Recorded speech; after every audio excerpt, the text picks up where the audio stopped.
You have to be delusional enough to believe that everything will work out perfectly in your life.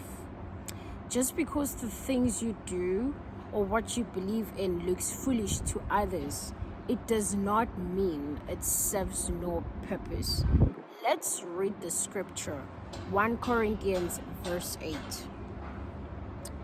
The message of the cross is foolish to those who are headed for destruction.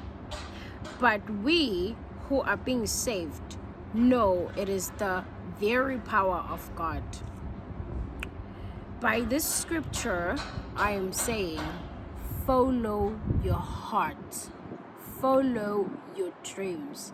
At first, they will laugh at you, but eventually, they will applaud at you.